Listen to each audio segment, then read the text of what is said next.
Bruchim habayim. All right, Reb Sam, we are going to be speaking in some capacity about prayer tonight. And the approaches to it, what, why, where, I think is how we kind of advertised it. Yeah. So I'm going to open listening to you. I'm interested to hear in your perspective and what it is that where you would like to draw this discussion. So I'm sending it over to you, and you can open up with, where there's so many ways we can go with this conversation. So we're going to be kind of freestyling it tonight a bit. So I toss it to you. Let's open up. Well, thank you, Rabbi. So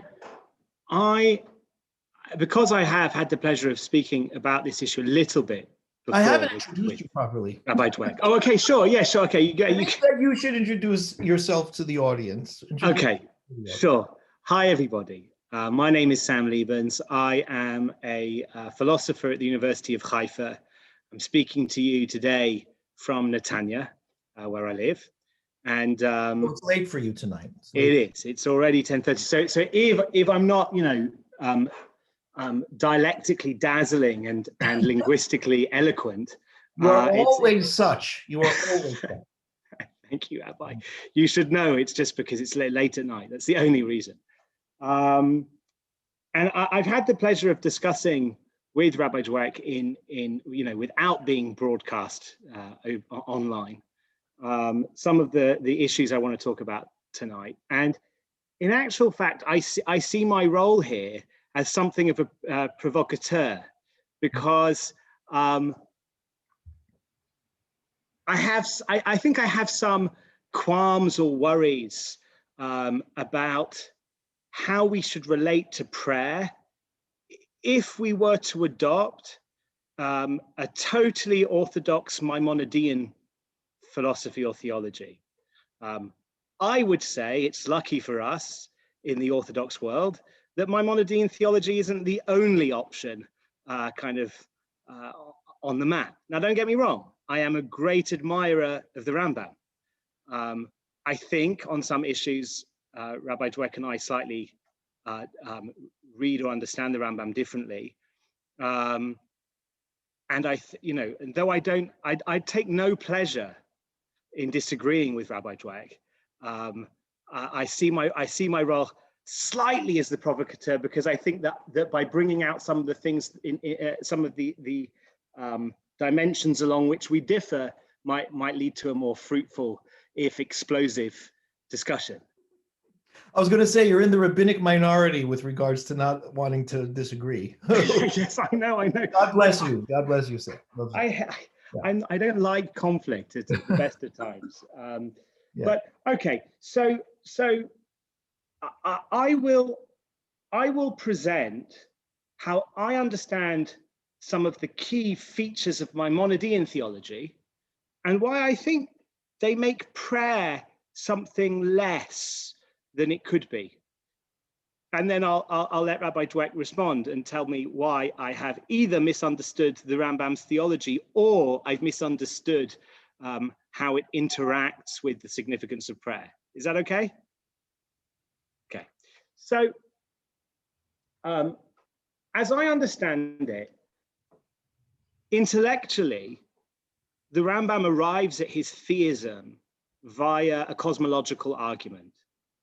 And the cosmological argument is an argument that starts with the observations of the universe around us and arrives at God as the only plausible cause of the existence of this cosmos in which we find ourselves. Now,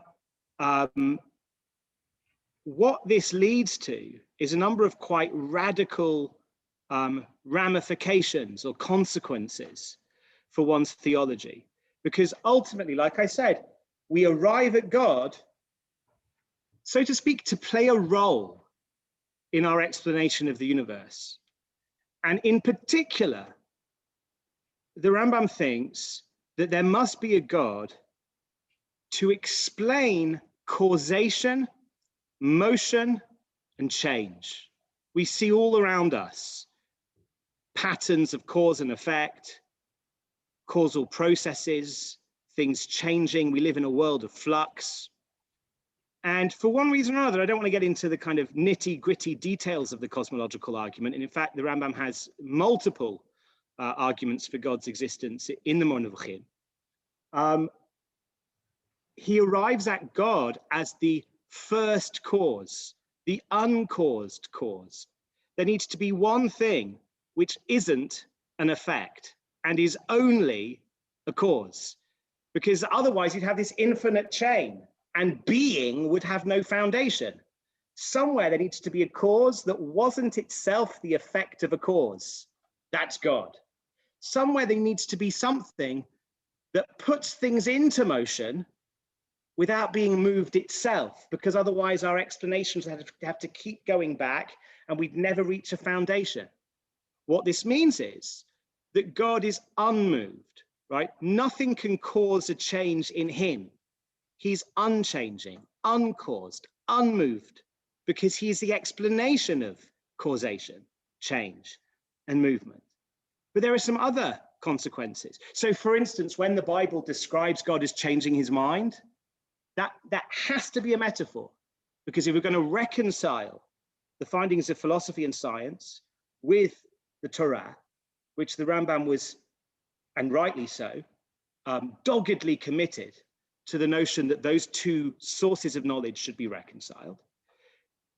If the Tanakh makes it sound like God changed his mind about something, that has to be a metaphor, right? So in Parshat Bereshit, when God is presented as regretting having made man because of rak rar kol hayom, all day long mankind was just up to no good, he can't really regret, because that would suggest a change of heart, a change of mind. There are more radical consequences, and these consequences are for how language manages to grapple on to the divine reality, how we're really able to describe God. And the Rambam opts for a remarkably negative theology, right? That's to use the technical language. What does that mean? It means that we can't really... Pardon? Not in a value sense. Not in a value sense, not like it's bad or God is bad or something, but in a linguistic sense, which is, we can say what God isn't, but we can't say what God is. Now, why is that? Well, if God is the first cause, the uncaused cause, then two things follow. The first thing is that God cannot be complex. He cannot have parts. Because if he had parts, you'd be able to ask, well, what caused those parts to come together? And that would be to posit a cause that's prior to God. But the role God plays as the first cause doesn't allow such a thing, so he can't have parts. The second consequence is that God can't fall under any category of species or genus. What does that mean? It means that God, he's above every other species, every other type, every other sort of being. You know, Aristotelian science likes to take all of the things around us and put them into groups. Here's the species dolphin, here's the species chimpanzee, here's the species palm tree. I don't know. You can't put God in any of those categories because he transcends all of them as the first cause. Says Rambam, this is going to cause us problems whenever we want to talk about God, because the way language works is it has a subject predicate grammar. You take a sentence that describes some state of affairs, the ball is red. It has a subject, the ball, and it has a predicate, is red. And what you're doing when you assert that sentence is you're taking some entity, the ball, and you're placing it under a category, redness. But God doesn't fall under any category because he's the first cause. So you shouldn't be able to utter any sentence about him. This is problematic, of course, because I've already said quite a lot about God. In fact, it reminds me of Bertrand Russell's introduction to Wittgenstein's Tractatus. A lot of the book talks about what can't be spoken about. And Russell wrote in the introduction, readers will notice that Mr. Wittgenstein has a lot to say about that which can't be said, right? So, we've said all these things about God. He's the first cause, but it turns out, actually, if you really follow the Rambam closely, I'm not sure you're even allowed to say he's the first cause, because that puts him under the category of cause, right? Which is kind of almost paradoxical. And I think the Rambam's saying, look, this is the best we can kind of do with our language. You have to say something. Okay, so where does this lead me with, first of all, let me say, it's not clear to me the Rambam's right about all of these things. It's not clear to me that every time we use language, we're placing one thing underneath another thing in the way the Rambam formulates. Chasdai Crescus, another great Sephardi philosopher, as I'm being hosted by the Spanish and Portuguese, I want to bring, there you go. So Chasdai Crescus in Or Hashem says, no, there's no problem. What I mean when I say the ball is red is it's like other red things. Okay, there's a group of things which share a certain type of similarity, and the ball belongs to that group of things. Whenever you're dealing with perfections like wisdom, strength, virtue, goodness, even beauty, what you really mean is that things are similar to God in a certain respect. It's not that, all beautiful things fall under the category beautiful. No, all beautiful things are beautiful insofar as they resemble God in a certain respect. It's very Platonic. It's very Platonic, that's right, whereas Rambam was very Aristotelian. And Crescus, as far as I'm aware, Crescus was the most prominent Sephardi rationalist to be anti-Aristotelian. I mean, he was rabidly everybody else was under the Rambam. That's right. Well, that's right. So Crescus didn't think that God's perfection or his simplicity rendered language impotent in the face of God in quite the radical way that the Rambam does. And the Rambam wasn't even the first. I think Sajid Gaon in Amunot B'Dayot takes an equally austere and kind of forbidding attitude to what religious language can hope to achieve. But I have to report to you, I study philosophy, so you might think I'm supposed to be somewhat intellectually sophisticated.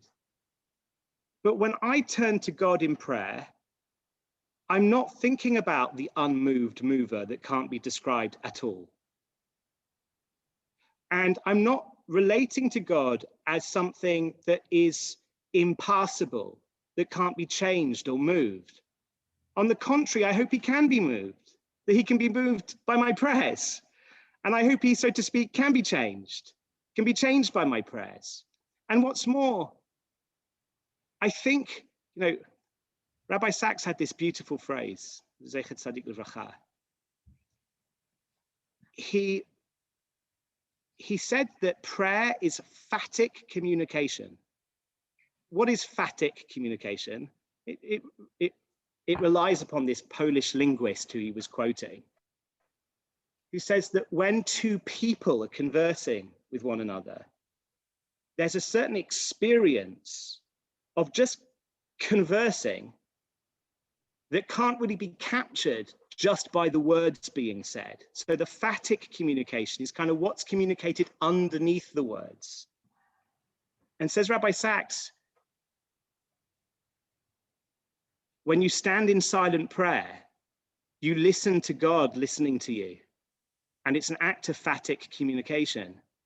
But to me, phatic communication is meaningless if God isn't a person with whom I can converse, a person with whom I can stand in interpersonal relations. I think the covenant of the Bible is also, the covenantal relationship between God and his people is a personal relationship. And it's rendered somehow, I don't know, lifeless if God is as unmoving as Maimonides would have it. So that's kind of the challenge I want to lay down for Rabbi Dweck, and I want to hear how he responds. Then afterwards, if we have any time, I think there are some interesting philosophical questions to ask about prayer, like how can we expect, on whatever our theology, how can any Orthodox Jew believe that if, God forbid, someone was sick, your prayers would change it? Because if it's somehow God's will that they're going to be sick, then they're going to be sick whether or not you pray for them, and it would be a horrible God who made somebody sick only so that you should pray for them, right? So that if you didn't pray for them, they'd stay sick. Like, I mean, what? So there are certain kind of more basic philosophical questions that I think it would be interesting to address about prayer. But I think, like I said, I'm casting myself in the role of provocateur, because I thought I'd say things that I know would really rile Rabbi Dweck, that the Rambam's God is somehow not the sort of God I would want to kind of commune with, and he kind of renders prayer lifeless and renders the covenantal relationship with the Jewish people lifeless. And I know that Rabbi Dweck is something of a Maimonidean, so I thought I would lay that down and see what he has to say in response. Thank you, Rabbi Sam. The first thing that I'll say, it takes a lot more than that to rile me up. Oh, I'll try harder next time, Rabbi Dweck. But it's a good try. It was a good try. poke at the Rambam. You definitely get a. That's what I thought. Raised from me. I think that perhaps I'll say something a touch provocative to the audience. I don't know that it'll be provocative to you. Look, I think that God thinks that the God of the Rambam is a difficult one to relate to. And it's for that reason that he represents himself in Torah as a character in the book, as a relatable being. Because, not to speak on behalf, I don't speak on behalf of the Rambam. I speak only in terms of my understanding of the Rambam, which is all I've got. All I've got is my understanding. It's all any of us have. My understanding of Rambam is that while I believe that Rambam, I mean, there's clear indication in the Moreh that Rambam was quite focused on, quite insistent over the fact that it is important for us to understand, or to at least grasp on some level. And he writes in the Moreh, this should even be told to children, right? You tell children God is not physical, right? Make sure that you don't do this. To think this, as far as the Rambam is concerned, is an affront to God, right? And he writes this explicitly in the Moreh Nebuchi, that as far as Rambam is concerned, we need to know that God in reality, and again, as we say these things, right, we are borrowing. We are borrowing because we have otherwise, like it says in the pasuk in Tehillim, lecha dumiyat tehillah. The only real praise to God is silence. Because what are we going to say, right? Like that famous Mara and Brachot that guy went up to go pray and started throwing all of these predicates and adjectives onto God and was told to shut up because when are you done? How are you supposed to? So look, we recognize, without getting into those theological aspects, Rambam, almost with every fiber of his being, his mission in life was to get people to recognize that God, capital G-O-D, is not this figure that is presented in the Torah in his exalted self, right? And I believe that Rambam spent so much time and so much focus in bringing that into the Jewish consciousness, which he definitely succeeded a great deal in doing, because he recognized. I mean, just interject in order to support your point. I mean, you can't find a Jew today really who thinks that God has a body, right? When and every it really Jew was before the Rambam, they really did God believe had it. some sort of a body, right? Yeah, people don't realize that that was really believed. Yeah, they do not. They do in the same way that the world does not realize the impact of the Jewish Bible on the entire psyche of humanity. They don't realize the impact. The Jews don't realize the impact of Rambam on our thinking about God. Yeah, and so to whatever degree he succeeded, and he felt that was absolutely essential in terms of our awareness of God.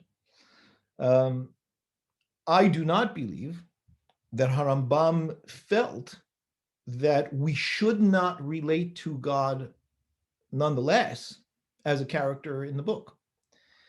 I think what was important for him was for us to know all the while that although I have opening, I have allowance to interact in ways that I can relate to. And that, by the way, this is for our audience. I'm not saying anything that Rabbi Sam doesn't know, but for our audience, it's indicated explicitly in Torah in many places, and where God says to us, HaKadosh Baruch Hu says, look, I'll tell you how I deal with you. When a dad is chastising or punishing a kid, there's love there. It's a dad. It's not a Shem Elohecha miyasereka. Asher yaser ish et beno, Adonai Elohecha miyasereka. Okay, you can relate to me that way. Or you look at the last Navi, you look at Malachi, and the whole thing is imavani.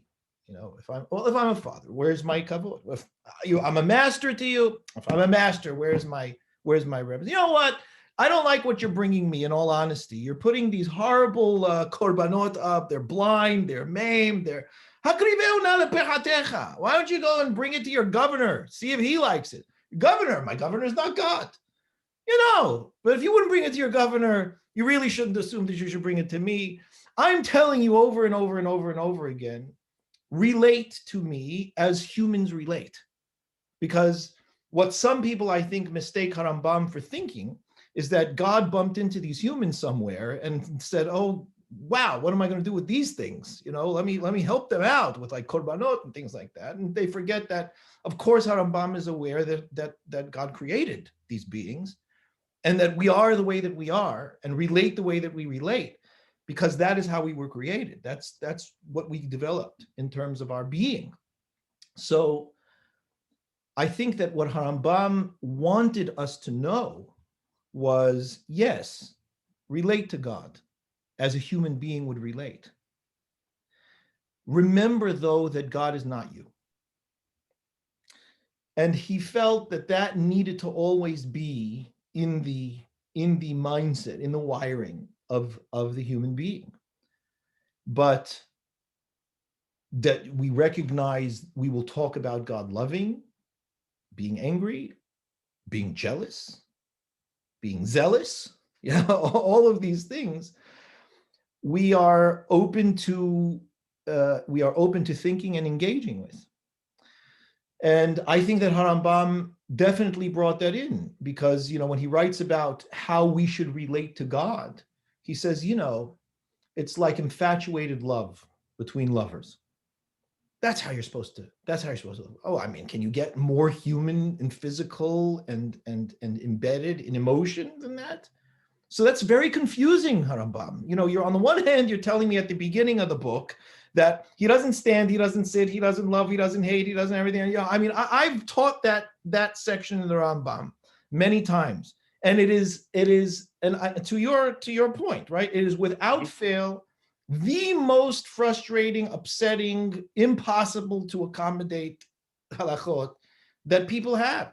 I've literally watched people time and time again get up from the table. When there was a time where we used to sit at a table with people. Oh yeah, with other people actually there. Yeah. So it was very interesting, and people would be able to sit and talk to each other without worrying that they were going to kill each other when they were talking. But you couldn't mute them. No, which was unfortunate. We had other ways of muting them, but it was usually much more hard than just the mute button. Yeah, so there's no question about the fact that is understood and recognized, that to accommodate that God, right, into our relatable lives is to bridge that is practically impossible. That's not to say, and I think this is an important caveat, which I don't want to harp on, but it's not to say that as I hold that in my mind, right, the transcendent, unmoved mover God, right, which I would say, incidentally, I don't think is exactly the same as Aristotle's God, but nonetheless, what happens is as a human being matures, the nature of relationship matures, the nature of interaction matures, and that develops, which is fine. But we can't be more religious about it than the Torah itself, right? Than God himself.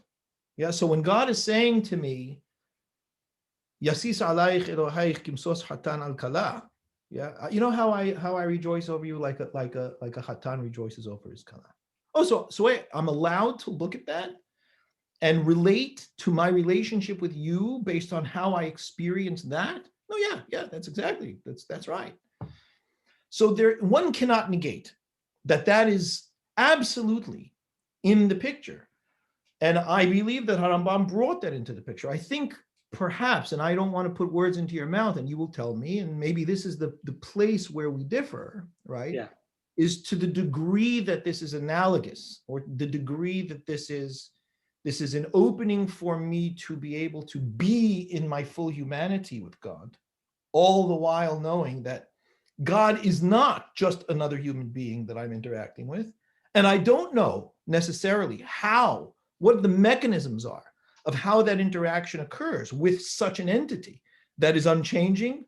But I also don't know it in the exact same way, Reb Sam, as my existence in that thing, right? And that God. I don't know how the heck that happens, because if he's unchanging, which is exactly what Rambam is putting forth, which is, the way that we have tended to begin, to think about God, you and I shouldn't be here. There shouldn't be an allowance for that. That too is an aberration, as much as anything else that we're presenting is an aberration. So I don't know how that happens, Sam. I don't know. But I nonetheless, through my experiential awareness, accept the paradox of that being the case, right? And accept, and I'll close and open, and hear what your response is, and accept that I have full license to be my fully human self in my interactions with God, and to expect that I should experience the same in my experience from him. Even though he may not have the oxytocin that I have, he may not have the meat brain that I have, may not have the, so the protoplasm. So that's what my initial response to the point. Okay, that's really useful. First of all, you have rendered the Rambam more attractive than I thought Rabbi Dweck's Rambam was last time we spoke. Yeah, I'm full of surprise. So that's good. Okay, but let me tell you where I think we disagree. Okay, on a few aspects. So first of all, I don't see in the Rambam an awareness of the paradox that you raise. The paradox you raise is, how could we even exist in the face of God? Right? That seems to me a paradox that becomes much more explicit in Jewish thought in the Ari, right? In Yitzchak Luria, right? Where the idea is something like God's omnipotence, his omnipresence, his omniscience. There's a sense in which it leaves no room for anything else to exist. I actually think that's a decent question. I share the feeling of a paradox with you there. Okay, I don't see that anywhere in the Rambam, but I do see the Rambam say one question we can never understand is why God created. But I don't see that. It's a different question. I don't see that being exactly the same question. Now, I do see paradox in the Rambam, but sadly, I think it's a paradox that could be there's some paradoxes perhaps we as people of faith can't avoid. Right. Some of the paradoxes that I think the Rambam gets us into perhaps could be avoided. And let me say why. So you say all these sorts of things like, and I kind of want to agree. You say, okay, God is this unchanging, transcendent being, but he wants us because he recognizes our limitations, he wants us to relate to him in certain ways. And he's happy with it. We shouldn't be more, as you said, we shouldn't be more religious than the Bible, as long as we realize that the most vulgar kind of things like God having a body are not true, and even children should be told that that's not true. Some of the ways of speaking and thinking in the Bible are just ultimately, they're going to be necessary for us. That's how God presents himself to us. But all of those things we're saying, according to the Rambam, can't be said. None of it can be said. Nothing Right. you're saying could be said either. I know. Well, that's Crescus would allow me to say it, right? There are other kind of philosophical models that would allow us to speak more about God. So I think that the Rambam kind of brings up. Now, on the other hand, I think that the Rambam's place in history, you know, the mystic in me who thinks about, you know, every great Rav that rises in Am Yisrael had a specific role to play and a specific kind of tafkid in our intellectual and spiritual journey. I think maybe it took somebody as extreme as the Rambam to wean us off some of these obvious falsehoods, like God's corporeality, right? He's having a body. Right? But do we need to be quite as extreme as the Rambam and to say, and here's the thing. So I'm going to hold you there for a minute, only for clarity, for my own clarity. I don't know about everybody else. When you say quite as extreme as the Rambam, are you talking about quite as extreme in the Rambam and the Rambam's presentation of God? Yes, I think. Yeah, I think. So first of all, this is more technical than maybe we want to focus on, but there are some philosophical presuppositions that maybe, you know, if you grow up in a non-Aristotelian world, you don't share, right? I think I said this in an email to you, Rabbi Dweck. I want to also pause for 1 second, right? Yeah. The Rambam didn't grow up in an Aristotelian world. I think that's important to point out. Well, he wrote a book on Aristotelian logic as a teenager. He studied Aristotle. Right. His world was not an Aristotelian world. It was not. It was not a Western world. No, but and it wasn't a world that necessarily was raised on Greek philosophy. They brought it in and translated. Yeah, but the Rambam had mindset wasn't wrought in it in the way that. Well, the Rambam told us that we should take natural sciences. We should allow them to take a lead in telling us. We should, and that doesn't mean that how the world is. And in those days, natural science was Aristotelian. I mean, very, very heavily. And, you know, and some of the things that Aristotle had said about even, you know, the Rambam thinks that we shouldn't really trust Aristotle above the moon, right? There's this kind of hold of, the idea is Aristotle pretty much got what's going on under the moon pretty much reliable, his sciences of biology and physics, whatever. But when it gets to theology and cosmology and other more abstract sciences, the Rambam got off the boat. But even under the moon, Aristotle was wrong about a lot of things. Yes, of course he was. You know, and he was treated by the natural scientists of those times as just almost infallible. Yeah, you know, Galileo jokes about this. You know, Aristotle said that women have fewer teeth than men. Right. He never thought to ask Mrs. Aristotle to open her mouth, right? You know, and so anyway. I think we don't have to get stuck on this because I don't think it's going to make a big difference in our discussion. I think it's only a point that I'm making. I think that although Rambam adopted, learned, studied, espoused many of Aristotle's thoughts, he was not wrought, he was not brought up in an Aristotelian, shouldn't say, what I mean by Aristotelian is a world that was dominated by Greek thought, He grew up in a Torah world. He grew up in a Torah world, and he grew up in a Muslim world, right? And not to say that they didn't bring that in. So I think that there is a difference in saying that he was an Aristotelian. He was definitely thought and espoused much of Aristotle, loved Aristotle, said he was close to prophecy, you know, Aristotle. But he wasn't a Western thinker. Yeah. You know, I think that that's an important difference, but not to get bogged down on that. So I just want to suggest that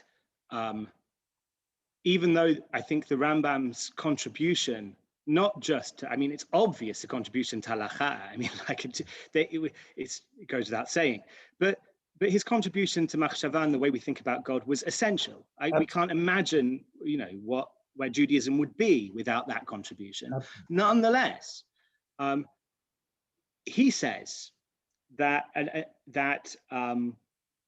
when God is described as having some sort of emotional state, it says in the Monovchin, that we should translate that in our minds. I'm thinking because of the spontaneous nature of this conversation that my head's thinking more than one thing at once. Yeah, I want to, but okay. So let me follow this thought. This thought first. When the Bible presents God as having an emotional state, the Mo Nevuchim gives us something like a translation guide. And what we have to do is have to understand what it really means is that God's causal imprint on the universe is the sort of causal imprint at this moment that we would normally attribute if a person had that causal imprint, we would say they're angry or they're kind or they're whatever. That's absolutely right. Mm-hmm. Now, in the sorts of Jewish philosophical theology that interest me, the world, and this is the response to that paradox you raised that I don't see in the Rambam. The paradox: how can there even be a world in the presence of God's bigness, right? In some sense of the word bigness. Mm-hmm. How can there even be a world? How is there room for a world? I think one response to that is that the appearances of the world, the appearances around us, right? Philosophers often make the distinction between the phenomena and the noumena, following Kant, right? The way things appear to us and the way things really are. Mm-hmm. One response to the problem that the Arizal raises is just the world is only appearance from God's point of view, right? So there isn't so the paradox is somewhat tamed. The idea is, from God's point of view, there isn't really a world outside of God. It's all just appearance. And from our point of view, this thing that for God is merely appearance, that is reality, right? This cup of Coke, it's bad for me. I know it's bad for me.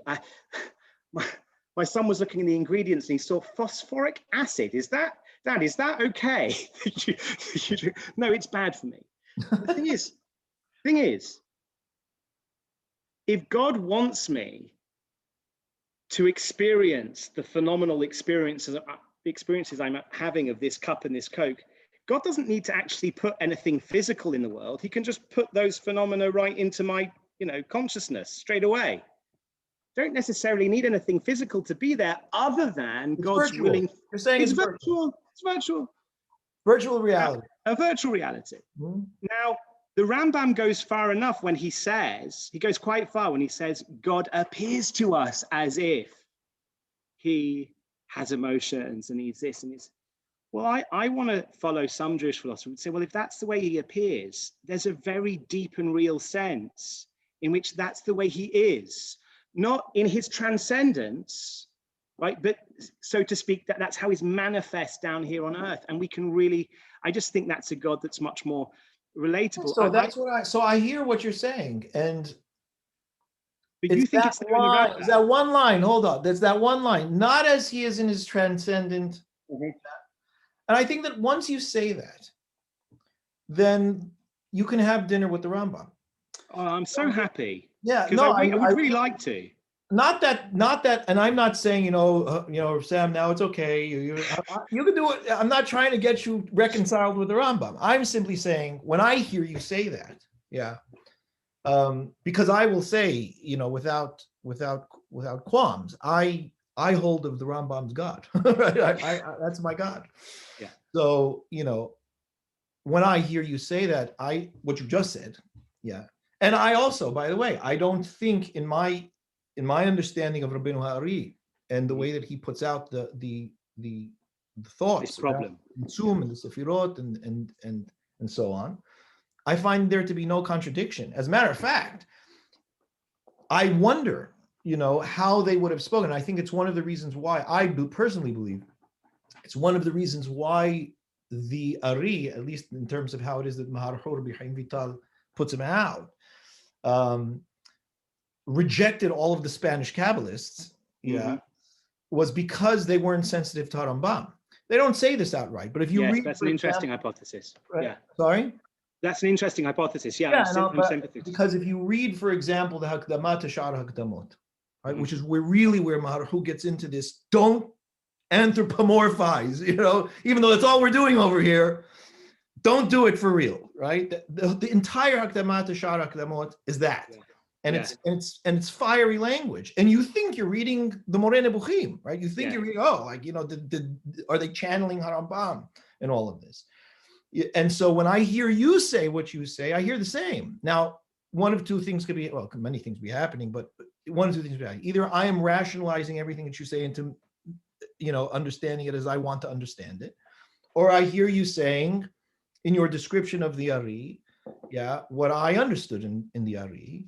And I don't hear there to be discrepancy in that yet, right? I don't know where you're going with this. And what you're saying is, look, that's my experience.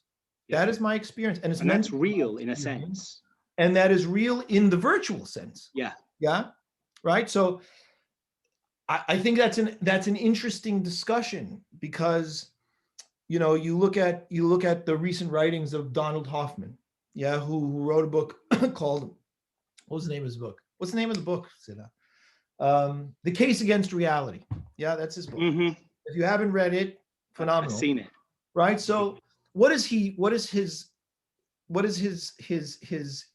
suggestion? His suggestion is reality is not at all what it is that we experience, right? The entirety is an evolutionary development that creates icons for us to better navigate. And for the people, listening, because I'm probably not being very clear about it, because quite abstract, is that if you, in the same way that you look at a file on your desktop, that file is not that file, right?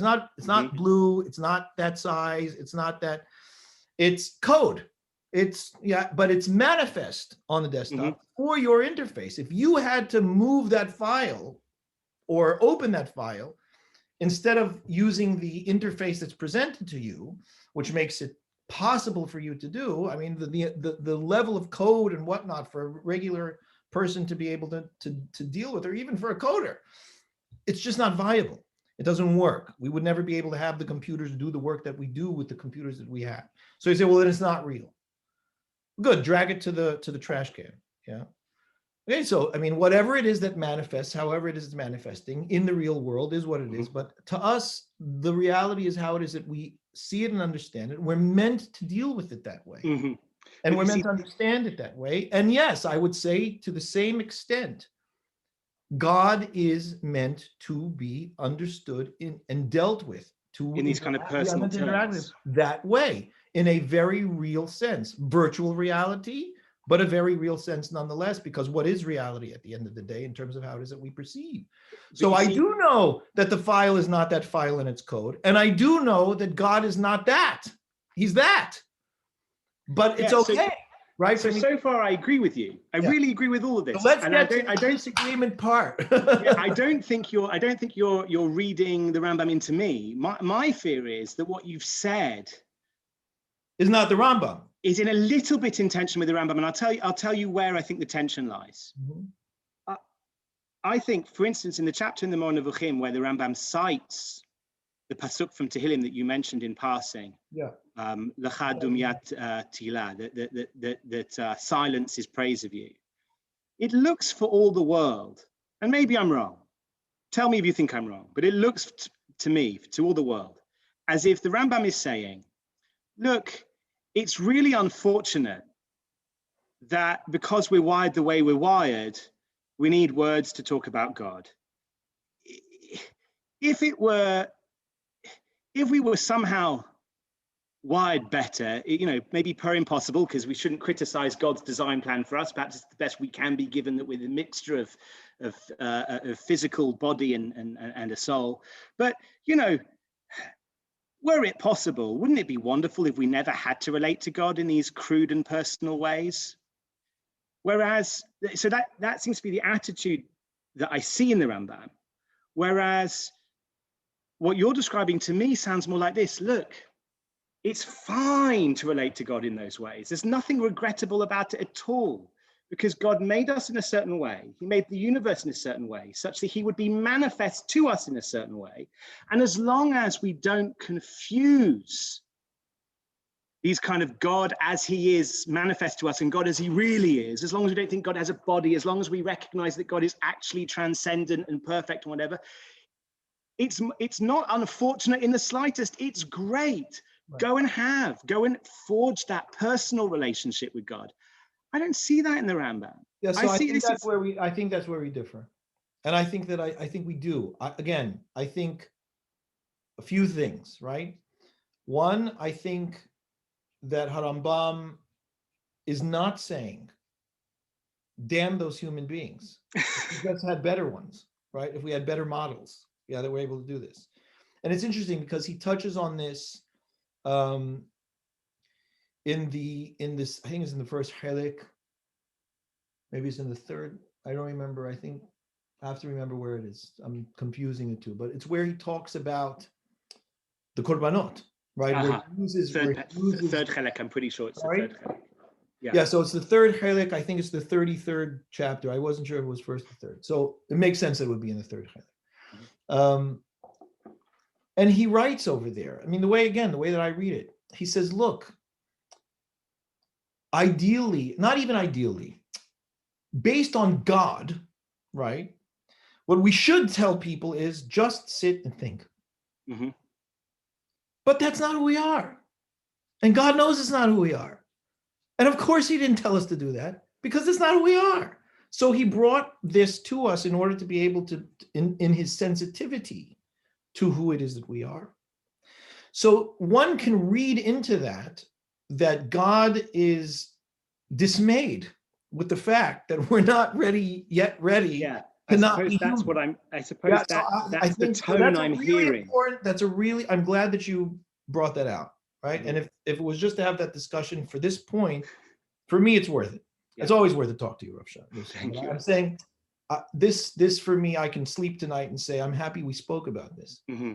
Because I do think that because of Rambam's emphatic mission in life to deprogram what he would consider idolatry, right? Mm-hmm. It came off with that negative tone, right? Yeah. It came off. You don't think that's essential to you? Don't I even don't think that's part of his message. Essential to Rambam at all. Yeah. And the way that he thought. I think that he was a warrior. And mm-hmm. oftentimes when you see a warrior in the midst of battle, you think mm-hmm. like, yeesh, this guy is not happy, right? Mm-hmm. But when you recognize that warrior is fighting for things that are beautiful and that he wants these things to be able to hold in their true manifestations for us. And I don't mean mm-hmm. the transcendent things. I mean the physical mm-hmm. things, that they should be what they are meant to be for us. Yeah. We sometimes throw the baby out with the bathwater. We lose that nuance in it. And so I see markers in Rambam that indicate that. That's one of them. Mm. The way I read it, right? The way I read it is, Lo nacham Elohim derech eretz Pelishtim, ki karovu. Ki amar Elohim peni nachem ha'am v'rotav nachem v'shavu Mitzrayim. Last week's parsha. That's last week's parsha. That's how I read that pasuk. I don't know. Right? How do I read? I read, we're not taking them to the Pelishtim. Yeah. They're not ready to handle that. We need to give them what they can handle, and they should be able to relate in the way that they can handle. Doesn't mean I'm not going to challenge them. Doesn't mean we're not going to try and bring them through to their capacity. That's why I was saying that as we grow in our awareness and nature of relationship, we grow in our sophistication and subtlety, and we do things in greater flow. It's like Benjamin Zander. Yeah, I mean, it's just to give a sense of what it is that I mean by that, right? So Benjamin Zander is world-class, conductor, musician, classical music. He talks, he shows the difference between a beginner's play on the piano and a master's play on the piano and the flow between them. So the pulses change. So first it's a pulse on every note. then it's a pulse on every second note, then it's a pulse on every third or fourth note. And then there's a flow in where the music is able to manifest. I hear that, and that's the difference between a childish way of relating to the world and where it's quite deliberate, it's quite focused, and flow of manifestation of self, of experience, of what have you, right? And our relationships are very much the same. And so when I say that Harambam, that Hakadosh Baruch Hu is like we bring them up, that's what I mean, right? Not to stop being human. We never stop being human. We never shed the millions of years of evolution, that are in us. And that's why I read Harambam that way, because even though Harambam didn't necessarily know about evolution, right? He talks about it at the opening of that chapter, which you'll recognize. He talks about what it means to be a mammal, and the large heads that we have that create these long childhoods because we have to come out early. So he talks about what a human being is before he actually talks about why korbanot and so on. There's this tremendous sensitivity to the human and earthy physicality. And the second thing, there are more, but I'm not going to hog the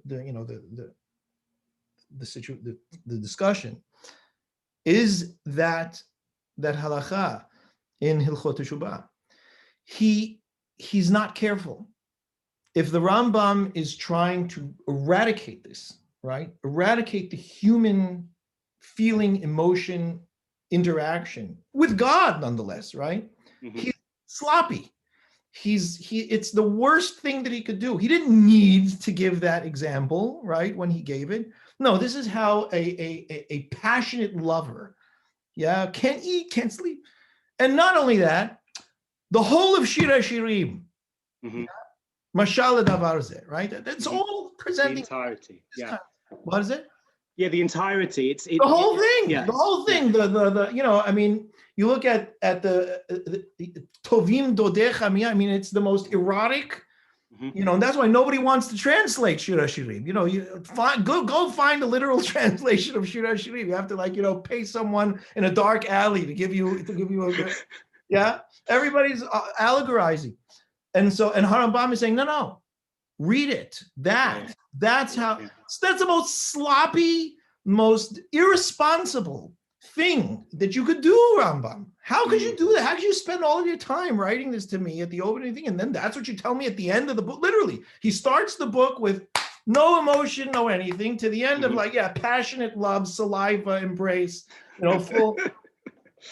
So my suggestion is, right? Yeah. In the reading of Rambam, and I also say this because, and I don't want this to have to come off as a defense of the Rambam's humanity, but it also, for me, in reading Rambam's letters, which I think is very important, you see this profound humanity in a man that otherwise in his other work seems to be this non-feeling, cold, analytical individual.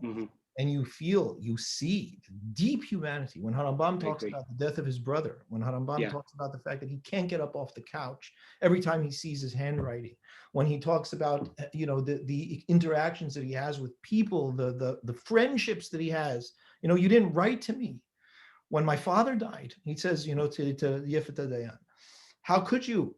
So even Hillel would get angry. He writes to right. So all of that to say that I don't think Rambam wants you and me and everyone else to pretend that we are not human. What he wants us is not to pretend that God is not God. I like that. I agree. I love the letters of the Rambam. I think they also give you a much deeper appreciation sometimes of the philosophy. One example, you talk about the depression it was basically depression that he suffered, after the death of his brother.